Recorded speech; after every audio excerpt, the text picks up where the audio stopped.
Surviving infidelity. Updated, wife, 46 female, and I, 46 male, together since we were 13, married for 25 years, find out she had an affair when the other guy tried to end himself 5 days ago. I, 46 male, hate to admit it, but I used to read some posts here. I read them and I felt good about myself. I felt lucky, like I had everything, and that I would never encounter myself in the same situation that I used to read about. I was wrong. This is going to be very, very long. I am also a bit drunk right now, so I apologize for any errors, or if this whole thing doesn't make any sense. My story with my wife, 46 female, begins in the 70s. My parents immigrated from Brazil to the US in 1970. They met another couple that had immigrated from Brazil a few years earlier, and had just moved to Dallas. They became really close friends. 2 years after that, they opened a business together. In 73 that couple got pregnant. Around the same time my mom also got pregnant. I was born 4 days earlier than my wife. Our families didn't have any extended family in the US, so we were each other's family basically. Her mom used to babysit me while my mom worked, and since I am an only child and her sisters were born 8 years later, we were basically raised together. We were inseparable, basically joined by the hip, as my mom used to say. Our parents used to take vacations together, and when my parents took vacations, they used to take her with us. We used to have barbecues every weekend, and we always went together to church on Sundays. We were best friends. I asked her on a date when we were 13, and we discovered love together. Our relationship was actually very mature given our ages. We were best friends, so it wasn't that different. We went to the same college. I proposed to her in 94, we got married in 95. Went to the same college, and after we graduated, she started her own business, and I started helping our dads in their business. We had our first daughter in 98, soon after, we had 3 more, 20 female and 18 female. It was like a dream. We were so happy, we were living our best life. We both have very good salaries and we live extremely comfortably. Multiple properties, including some in Europe, and vacations twice a year.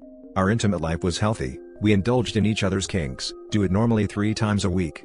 We both professed how much we love each other every single day. It was like a dream. This year, I started noticing some changes in her.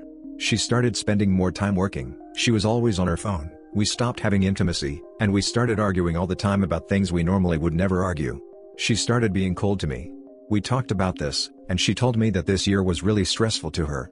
She started acting more normal, but something was off. Even our daughters realized that, I just didn't know what it was. Last week was when I finally realized that something was very wrong. My brother-in-law's, 36 male, brother, 29 male, tried to end himself 5 days ago, which was surprising to everyone. He definitely doesn't seem like he was depressed or anything like that. My wife and I are very close to brother-in-law's family, so we were all very shocked. He wasn't able to end his own life, but it was close. Brother-in-law found him in his garage with the car on. It was a very close call, but they are expecting him to make a full recovery. My wife was very weird during this whole thing, constant mood swings, crying all the time. We were all sad, but she was more affected than she should have been. Then 3 days ago, my brother-in-law told me the truth about his brother's attempt.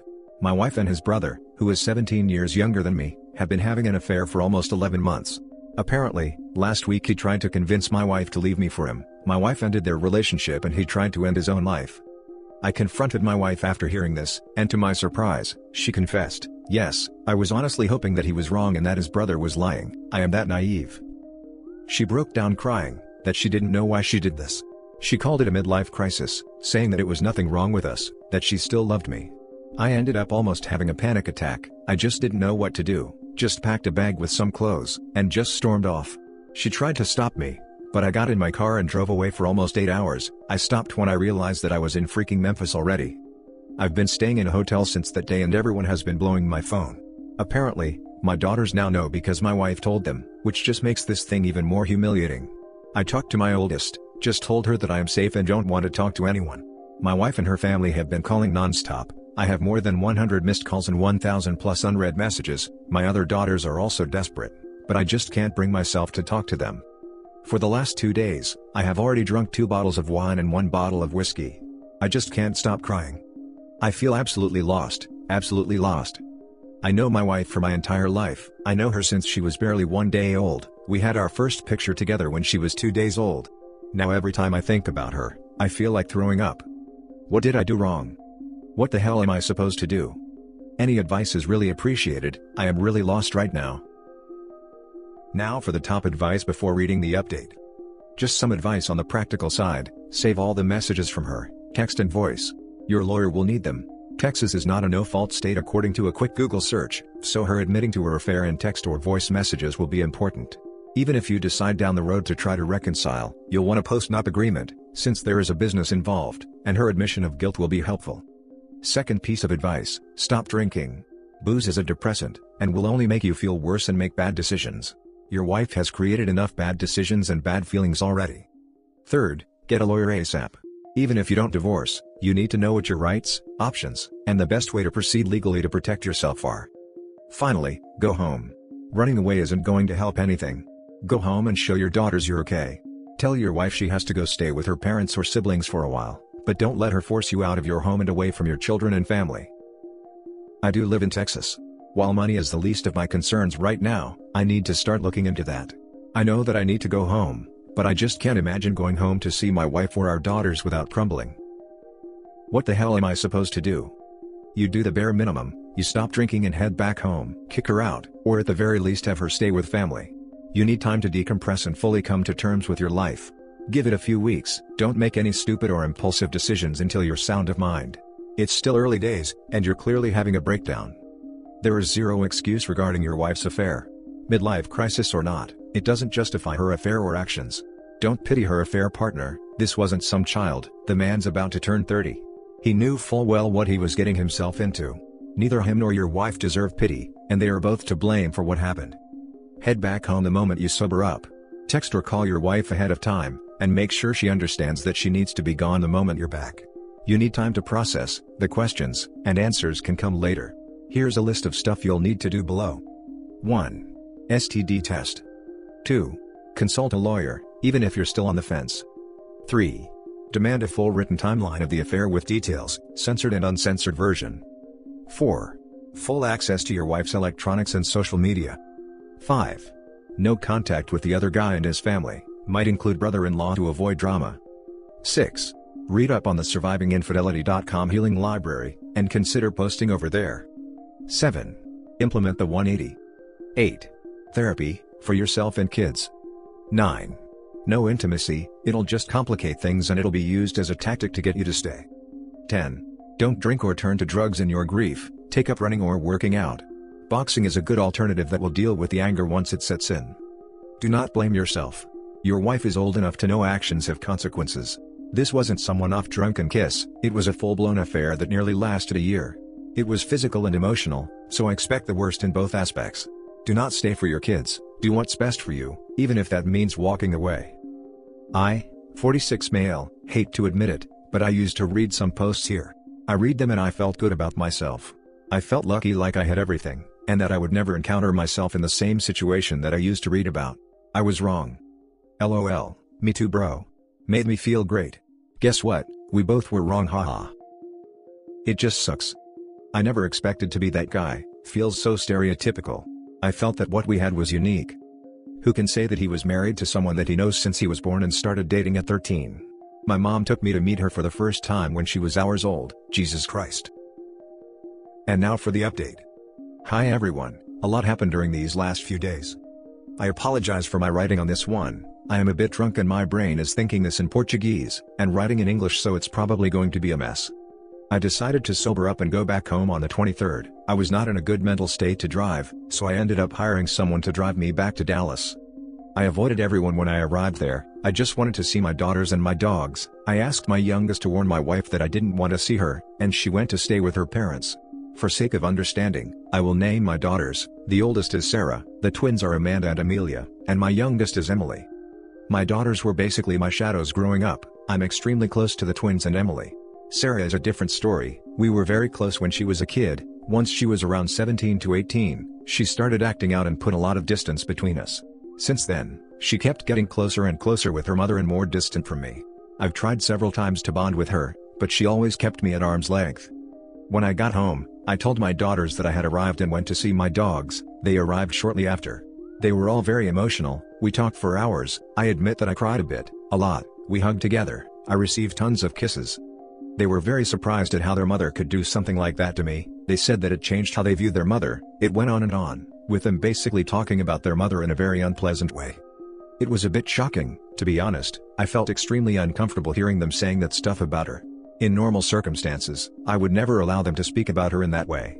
I was very surprised at how vocal they were, especially Sarah. Sarah adored her mother, they were very close, and even though she saw the mess I was, her reaction felt strange. We ordered dinner, had a nice meal together, laughed a bit. I decided to drink a bit to numb myself before bed, drank a little too much, and went to sleep. Sarah woke me up. She told me that she was having trouble sleeping and asked me if she could sleep with me that night. I was very surprised. She was a very sick kid growing up. She was diagnosed with leukemia when she was barely 3, and she had problems sleeping on her own until she was almost 8. The only way she could fall asleep was with her head on my chest. She got on the bed, snuggled with me, her head on my chest just like when she was a kid. I was almost sleeping again when she began crying. She was basically having a panic attack, mumbling words I just couldn't understand in Portuguese. We have this habit in the family. My parents, when they were really excited or emotional, started speaking Portuguese out of nowhere. My daughters and I inherited that as well. She kept saying that it was all her fault, that she was sorry for doing that to me. Eventually, the others woke up and I was able to calm down Sarah. Eventually they started speaking. It was all in Portuguese, so I will try to summarize the whole thing. Apparently, 7 months ago, Amelia went back home earlier one day and caught my wife and brother-in-law's brother in the act. My wife begged her to not tell anyone, which obviously meant that Amelia told Amanda, and that Amanda told Emily, which meant that Emily told Sarah. They just can't keep a secret between themselves. Sarah confronted my wife and she gave all sorts of excuses. In the end, she promised Sarah that she would stop and begged her to not tell me. Sarah was able to convince the rest of the girls to not tell me. To make things even worse, my wife is not even a little smart. 2 months after Amelia found her in our house, Emily caught them in my wife's car. Cue the same thing. My wife begging our girls to not tell me, that she was just weak, that she still loved me and couldn't afford to lose me. Sarah was able to convince the rest of the girls to not tell me, again. They were all crying and hugging me at that point. Sarah was hugging me so tightly that I honestly thought my ribs would break at any moment. Then it started making sense. My parents were quite wealthy, my wife's parents were not. When it came to parenting our kids, I always spoiled them a bit too much. It was one of the biggest reasons that my wife and I used to argue about. We eventually agreed that spoiling them too much would not be wise. But this year was different. My wife went against everything we had discussed before. In June, she gave Sarah a new car without even discussing things with me, a Model S, not a cheap one. 2 months ago, my wife bought an apartment in Boston for the twins, because apparently, living in the dorm was really stressful. Again, she didn't discuss this with me. The issue was not the money. My wife and I are very successful. But out of nowhere, she started giving them gifts. These two are the biggest examples. It caused some fights between us, but her excuse was always the same. 2020 was being really hard on them. I asked them point blank if the reason their mother was giving them those gifts was to keep them quiet. They didn't answer. They just said that they didn't want to hurt me. I admit that at that point I lost my temper. I just told them in not a very nice way to get the hell out of the house. I packed my things, got my dogs, and drove to Marshall. I own a ranch outside the city. It's a miracle that I didn't end up dead, considering that I was definitely not even a little sober. Against the odds, I arrived safely there. For the first time in 46 years, I almost spent Christmas alone.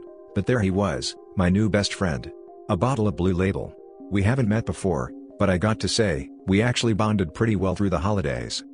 I was a mess. I cried more in the next 5 days than I had cried before in my entire life. It was definitely not pretty. The only thing that kept me sane was my dogs. I honestly didn't know what to do. I kept asking myself, what did I want to do at that point? And the only thing that crossed my mind was visiting my parents. My mom died in 2013, she was hit by a drunk driver and didn't survive the accident. My dad died only 4 months after that. He lost his battle to lung cancer after treatment for almost 4 years. My mom wanted to be buried in the city she was born in, Brazil, and my dad wanted the same, so I buried them there. It was hell. I was very attached to my parents and I didn't have a place to speak with them. I have Brazilian citizenship since my parents were born there, got a COVID test, which followed the recent trend in my life and came back negative, bought a ticket and 13 hours later I arrived in Brazil. 8 hours after that, I arrived in the city where my parents are buried, small city, less than 20,000 inhabitants. I spent New Year's Eve, drinking scotch with my parents. I could feel my dad's disappointment from beyond his grave, surprisingly creepy. I miss him. That's where I am so far. My phone was blowing up with calls and text messages from everyone, so I just decided to not recharge it anymore. Not sure how I'm going to proceed. I'm just sinking in my own misery at this point, living day by day. Thanks to everyone who reached out to me, a special thanks to user Belazezinho1. Happy New Year. Now for some closing comments. After finding out all that you did from your children, it makes your path pretty clear. Hire a lawyer, the meanest one with the best reputation for brutal tactics, file and serve your soon-to-be ex-wife. Kick her out of your house. She cheated, she leaves. Make sure that infidelity is the reason for the divorce. Go scorched earth on her, tell your family, her family, and your friends about the affair. When people ask questions, tell the truth. Never cover up for a cheater. Tell your children that you love them, but are devastated by the betrayal of not telling you about the affair. Tell them how disappointed you are, that they could be bribed to keep their mouths shut. Let them know not to contact you, that you will contact them when you are ready. Get yourself into therapy. You need to learn how to cope with the betrayal, without alcohol. You would be better served by joining a gym, working out, eating right, and getting proper rest. Get some help, stay strong, you can get through this. Understand that this was not your fault, this is all on your wife. She is the one who destroyed your marriage and your family, not you. What scorched earth man? Are you sure you read his post? Basically, all his family knew about the wife's affair with brother-in-law's brother, except for him. Bro, you are allowed to be miserable for some time, but then you can start eating better and exercising. Show your ex how you are much better than anyone she will ever get. You got this, man. First, stop drinking. Go home, speak to a divorce attorney and start the divorce process, get some therapy, and get tested for STDs. I would speak to your daughters and let them know that you will always love them, but that their betrayal of you by not letting you know, and hiding their mother's affair in exchange for gifts, has hurt you almost as much as your soon-to-be ex-wife's actions. They are all adults, and if they loved you as much as they proclaim, they should have told you. Tell them you need space and time away from all of them, and that they should not contact you until you are ready to speak with them. Go no contact with your soon-to-be ex-wife, and only talk to her through your attorney. She obviously only likes your lifestyle right now. She was caught multiple times by her own kids and that didn't snap her out of her affair. I don't think considering reconciliation would be good for you in this situation. Lean on your friends and other family, just not hers. You can and will survive this, but you need to focus on yourself only right now. Talk to a good attorney and protect yourself. I have a few friends and coworkers, but I don't have family left. My family was her family. I'm considering talking to an attorney to change my will. And that's it for this video, guys. If you have thoughts to share, leave a comment below. Don't forget to hit like and subscribe if you like this content. I'll catch you in the next one. Good day, everyone.